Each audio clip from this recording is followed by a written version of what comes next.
Let's talk about value fragmentation. The reason it's important is because it is really fundamentally shaping what marketing will look like in the very near future. In order to understand what marketing looks like today and tomorrow, we really need to go back, way back to when the idea of marketing emerged. And we have to thank Professor Ted Levitt for his insights in this regard. He wrote an article that you really should look up called Marketing Myopia in the Harvard Business Review. And he explained all of this. So I'm going to adapt and shorten that a little bit, but please bear with me and try and understand this. After the Second World War in America, pretty much everybody needed everything. So businesses could just simply go ahead and produce whatever it is that they needed to produce. Fridges, TVs, cars, whatever. There was always a demand for it. And they could basically just go through a linear process, decide what it is that they want to make the products, and flog it to the customers. That era was called a production mindset. Then in around about 1963, Professor Ted Levitt reframed that and started talking about a marketing mindset. And he wrote this seminal article, and he basically explained why railroad companies were going out of business, because they said we're in the railroad business when in fact they were in the transportation business. And his core insight was that companies shouldn't define what business they're in based on the product that they have, but they should define it in terms of the benefit that the customer got from it.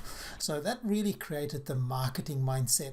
And there are plenty of examples. He talks about, people don't buy a drill bit, they buy the hole in the wall effectively.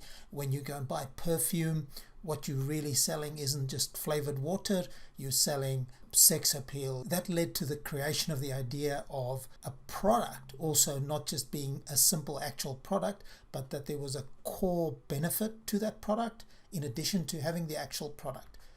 So the marketing mindset then flipped that linear approach, which was 1, 2, 3, and it said, no, you start with a customer need, then based on that, you go and figure out what business you're in, i.e. your business model, and then you promote your core product to fulfill those customer needs. From the mid-60s to now, that shift has happened, and arguably we haven't really quite even mastered that, and things are changing already.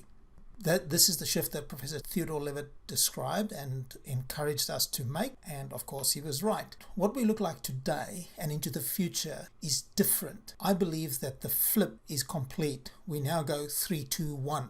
And to understand this, the best example would be to look at all the tech companies today, what they're doing and how they're going about it. They don't decide that I'm a Java programmer and I'm in the programming business. They go and look around and they say, what are the problems that I can solve for customers? What do they need? Then they go and create the product that ends up determining what business they're in. Instead of deciding what business you're in and then figuring out how you're going to sell it to a customer, you start with really what the customer needs, then work backwards and say, right, what product will solve that particular problem or reduce that pain point or serve the customer?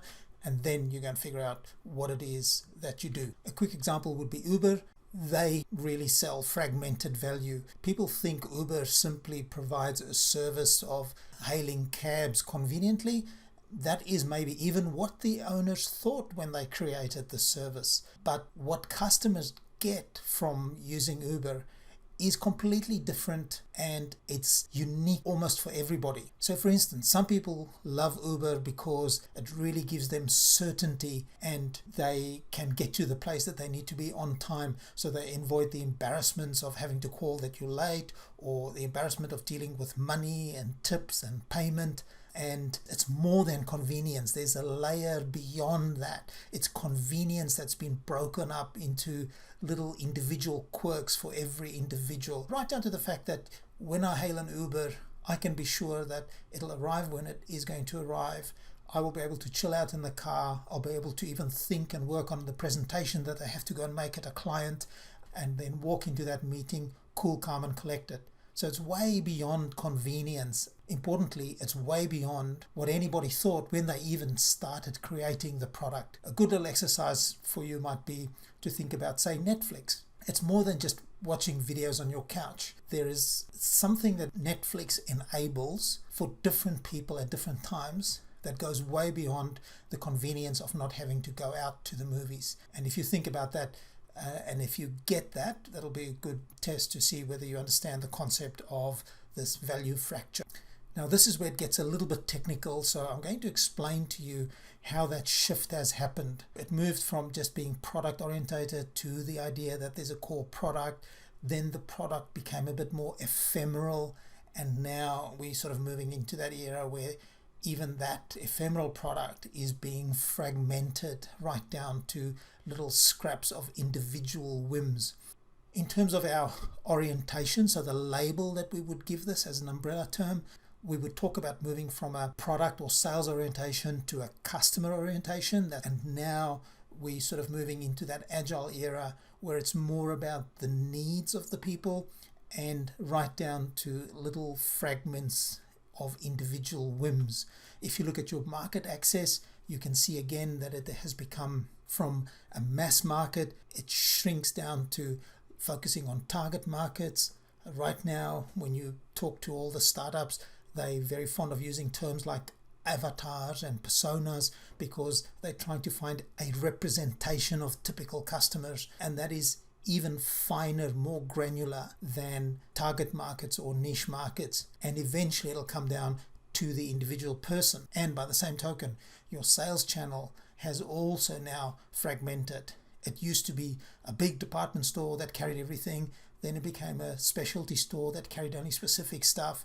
Then into this era of services or ephemeral product, it's more about getting permission to engage with customers, and your sales channel is becoming multi-channel. The media, the same thing. It went from mass media, one big TV ad that went out and reached everybody, to more specific niche medias over time, to social media, to personal media.